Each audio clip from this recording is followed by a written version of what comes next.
السلام علیکم ورحمۃ اللہ وبرکاتہ۔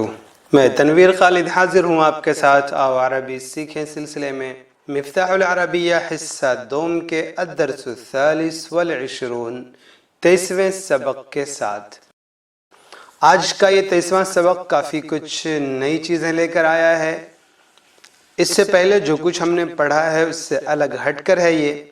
مثلاً اس سے پہلے ہم نے پڑھا کسی چیز کی خبر دینا، کسی چیز کی اطلاع دینا، کسی چیز کے بارے میں اچھا یا خراب ہونا بتلانا، اور اس کے بعد ہم نے پڑھا کہ کسی فعل کو زمانے کے ساتھ بتلانا کہ یہ فلاں زمانے ماضی میں گزرے ہوئے زمانے میں ہوا یا ہو رہا ہے یا آئندہ ہوگا۔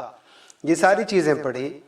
اب جو یہ سبق آ رہا ہے اس سبق کے اندر ہے کہ ہمیں کسی سے کچھ مطالبہ کرنا ہے، تم یہ کرو، تم وہاں جاؤ، تم کھاؤ، تم پیو۔ اس طریقے کے جو جملے ہوتے ہیں ان کو ہم کیسے استعمال کریں گے کہ جو جملہ حکم دینے والا اس کا کیسے استعمال کیا جائے گا؟ تو یہاں پر لکھا ہے حضرت الاستاذ مولانا نور عالم خلیل الامینی صاحب دامت برکاتہم نے، یہاں طلبہ کو بتایا جائے کہ اگر ایک مرد یا ایک لڑکے کو کسی کام کرنے کا حکم دیا جائے تو اس کے لیے عربی میں افعل کا وزن استعمال کیا جاتا ہے۔ یہ افعل جیسے وہاں پر عین کے اوپر زبر زیر پیش آپ ماضی میں اور مضارع میں یعنی حال اور استقبال میں پڑھ چکے ہیں، ایسے یہاں پر بھی یہ عین کے اوپر کا زبر زیر پیش یہ بدلتا رہے گا۔ جیسے اغسل وجہک، تم اپنا چہرہ دھو، اشرب الشائی، تم چائے پیو، اور سبق کی دوسری مثالیں۔ اور اگر ایک عورت یا ایک لڑکی کو کسی کام کے کرنے کا حکم دینا ہو تو اس کے لیے افعلی کا وزن استعمال ہوگا۔ اجلسی الی المائدہ، تم دسترخوان پر بیٹھ جاؤ، اشربی الشائی، تم چائے پیو، احضری المدرسہ، تو مدرسے میں حاضر ہو جایا کرو، مدرسے میں حاضر ہو جاؤ۔ یعنی یہ ہوا واحد مذکر حاضر اور واحد مؤنث حاضر۔ ایک لڑکے کو حکم دینا ہے تو افعل، اور ایک لڑکی کو حکم دینا ہے تو افعلی۔ اور اگر دو لڑکوں، دو مردوں یا دو لڑکیوں اور دو عورتوں کو کسی کام کے کرنے کا حکم دینا ہو تو اس کے لیے افعلا کا وزن استعمال ہوگا۔ ہاں ایک بات جو رہ گئی کہ وہ الف جو ہے اس الف کے اوپر کبھی زیر بھی آتا ہے، کبھی پیش بھی آتا ہے، زبر نہیں آتا ہے۔ یہ جو افعل ہے کبھی افعل بھی بن جاتا ہے، کبھی افعل، کبھی افعل بنتا ہے، لیکن الف کے اوپر زبر نہیں آئے گا۔ آگے ایسے بہت ساری چیزیں سمجھائی جا رہی ہیں، انشاءاللہ ہم سمجھ جائیں گے۔ جیسے اذهبا الى الجنینہ، یہ بہت اچھا ہے، تثنیہ کا صیغہ جو ہے سب کے لیے برابر ہی ہے۔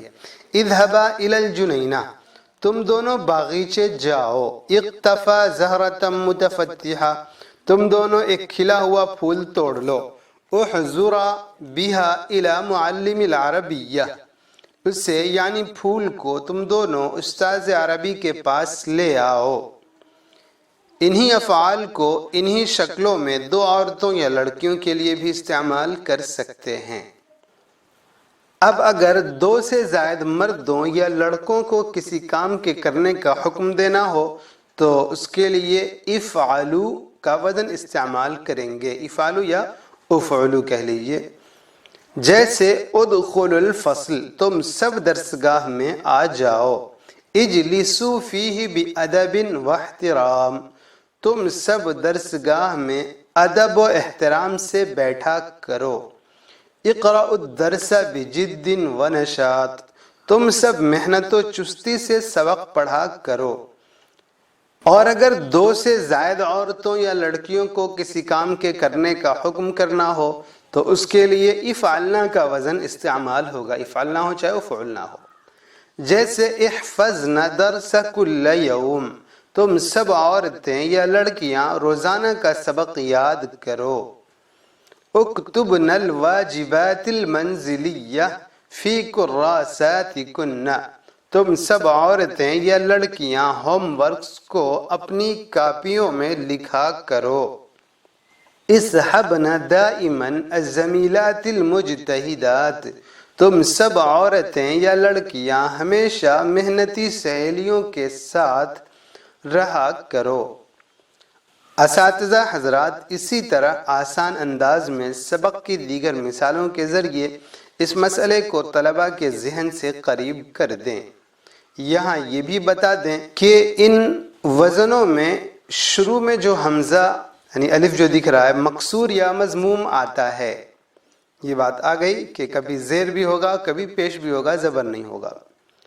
وہ بیچ میں آنے کی حالت میں پڑھا نہیں جاتا، جیسے فدخل، تو فادخل نہیں کہا جائے گا بلکہ فدخل کہا جائے گا۔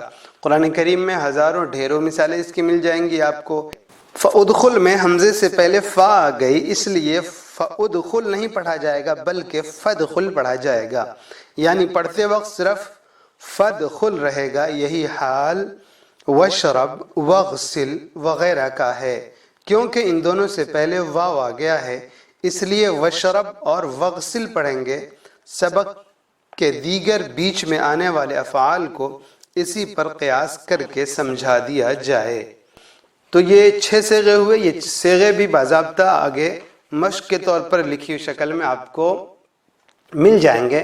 پہلا صیغہ واحد مذکر حاضر کا افعال کے وزن پر، دوسرا صیغہ تثنیہ مذکر حاضر کا افعالہ کے وزن پر، تیسرا صیغہ جمع مذکر حاضر کا افعالو کے وزن پر۔ یہ 3 صیغے ہو گئے مذکر کے، اور 3 مؤنث کے، افعالی کے وزن پر واحد مؤنث حاضر کا، اور افعالہ کے وزن پر تثنیہ مؤنث حاضر کا، اور جمع کی شکل میں افعالنا کا وزن۔ یہ آپ سمجھ لیں اور آسانی کے ساتھ اسے ہم استعمال کر سکتے ہیں۔ آئیے سبق کا ترجمہ بھی ہم کرنے کی کوشش کرتے ہیں۔ یا اخی نبیل قرب میعاد المدرسہ، ارے بھائی نبیل یا ارے نبیل بھائی، مدرسے کا وقت ہوا چاہتا ہے، مدرسے کا وقت قریب ہو گیا۔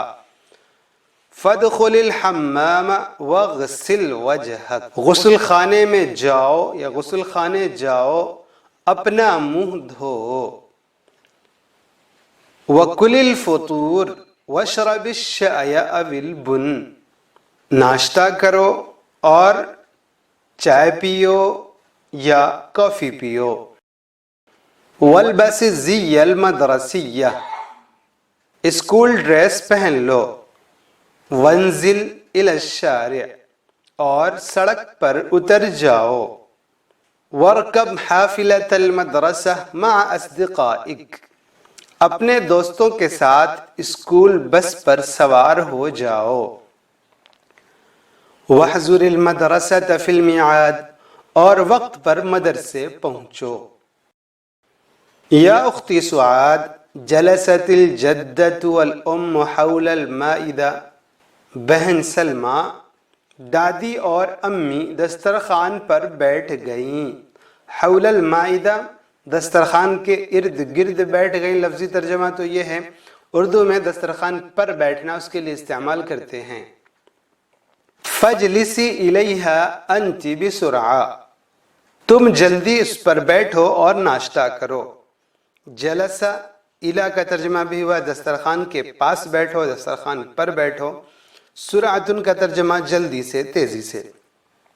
وَكُلِ الْفَطُورِ وَاشْرَبِ الشَّاءَ أَوِ الْبُنَّ، ناشتہ کرو چائے یا کافی پیو۔ ناشتہ کرو، کل الفطور ناشتہ کھاؤ، اسی کا ناشتہ کرنا بھی کہتے ہیں، اور چائے یا کافی پیو۔ وَانْهَضِي مِنْ حَوْلِ الْمَائِدَةِ بِعُجْلَةٍ وَالْبَسِ الزِّيَّ الْمَدْرَسِيَّةِ، اور جلدی دسترخوان سے اٹھ کر اسکول ڈریس پہن لو۔ لفظی ترجمہ تو ہے کہ دسترخوان سے جلدی اٹھو اور اسکول ڈریس پہن لو۔ اردو میں اسی کو استعمال کریں گے تو کر کے ذریعے سے استعمال کرتے ہیں، بلکہ بہت سے جگہوں پر کر بھی نہیں، جلدی دسترخوان سے اٹھ اسکول ڈریس پہن اور اسکول بس میں جاؤ، ایسا بھی ترجمہ کر سکتے ہیں۔ وادخلی حافلۃ المدرسہ، اور اسکول بس میں جاؤ۔ واحضر المدرسۃ مع زمیلاتک علی المیعاد، اور اپنی ساتھیوں کے ساتھ وقت پر مدرسے پہنچو۔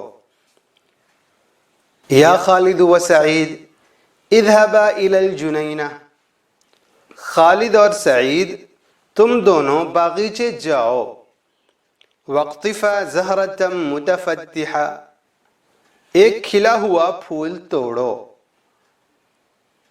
واحضرا بہا الی معلم العربیہ، اور اسے استاذ عربی کے پاس لے آؤ۔ حضرا الی معلم العربیہ، استاذ عربی کے پاس حاضر ہونا، پہنچنا، اور باغ لگا دیں گے تو کسی چیز کو لے کر پہنچنا، کسی چیز کو پہنچانا، کسی چیز کے ساتھ پہنچنا، یہ ہوتا ہے ترجمہ اس کا۔ وحضرا بہا، اس کے ساتھ معلم العربیہ، عربی کے استاذ کے پاس پہنچو، اور اسے لے کر عربی کے استاذ کے پاس پہنچو۔ لِأَنَّهُ يَفْرَحُ بِهَا كَثِيرًا، اس لیے کہ وہ اس سے بہت خوش ہوتے ہیں۔ ثُمَّ اذْهَبَا إِلَى الْمَحَطَّةِ وَاحْصُلَا عَلَى تَذْكِرَتَيْنِ لِدِہْلِی، پھر تم دونوں اسٹیشن جا کر دہلی کے 2 ٹکٹ لے لو۔ ثم اذهبا، دیکھ رہے ہیں یہاں پر حضرت نے کہا تھا بیچ میں بتاتے چلیں، اذهبا تھا لیکن میم کو ہم نے ملایا، سیدھا سا زال میں ملا دیا، الف کو گرا دیا، پڑھنے میں، لکھنے میں نہیں، لکھنے میں موجود ہے، تو ثم اذهبا ہو گیا یہ۔ پھر اسٹیشن جا کر یہ ترجمہ کیا اسی طریقے سے جیسے ہم نے پہلے بتلایا تھا کہ 2 جملوں کو ایک ساتھ ملا کر اس طریقے سے ترجمہ کر لیتے ہیں۔ پھر تم دونوں اسٹیشن جا کر دہلی کے 2 ٹکٹ لے لو۔ احصلا علی تذکرتین، حصل علی شیء، کسی چیز کو لینا، کسی چیز کو حاصل کرنا۔ واحضرا بہما الی، اور انہیں میرے پاس لاؤ، ان کے ساتھ، ان دونوں ٹکٹوں کے ساتھ میرے پاس آؤ، لفظی ترجمہ ہے، اسی کا ترجمہ کیا ہم نے، انہیں میرے پاس لاؤ۔ ثم ادخلا قاعة الحفلہ واسمعا خطب العلماء، پھر جلسہ حال میں جا کر علماء کی تقریریں سنو، وعملا بالمواعظ الجیدہ، اور عمدہ نصیحتوں پر عمل کرو۔ مواعظ موعظتن کی جمع ہے، اس کا ترجمہ ہوتا ہے تقریر، بیان، نصیحت۔ یا سالم وسعد وساجد ادخلوا الفصل دائما علی المیعاد، سالم، سعد اور ساجد ہمیشہ وقت پر درسگاہ میں آ جاؤ۔ وَاجْلِسُوا فِيهِ بِأَدَبٍ وَاحْتِرَام، یہ احترام افتعال کا جو وزن ہوتا ہے، اس کے مطابق طریقے کا جو مصدر آئے گا اس کی الف کو بھی گرا دیا جاتا ہے جب اسے ملایا جاتا ہے کسی پچھلے کلمے کے ساتھ، تو واو جو ہے یہاں پر اس سے ملا رہے ہیں ہم، تو واحترام اسی وجہ سے پڑھتے ہیں۔ اور اس میں ادب و احترام کے ساتھ بیٹھ جاؤ۔ وَاقْرَأُوا الدَّرْسَ بِجِدٍّ وَنَشَاطٍ، اور محنت و چستی کے ساتھ سبق پڑھو، محنت و چستی سے سبق پڑھو۔ وَاكْتُبُوا أَقْوَالَ الْأُسْتَاذِ فِي دَفَاتِرِكُمْ، استاذ کی باتیں اپنی کاپیوں میں لکھو۔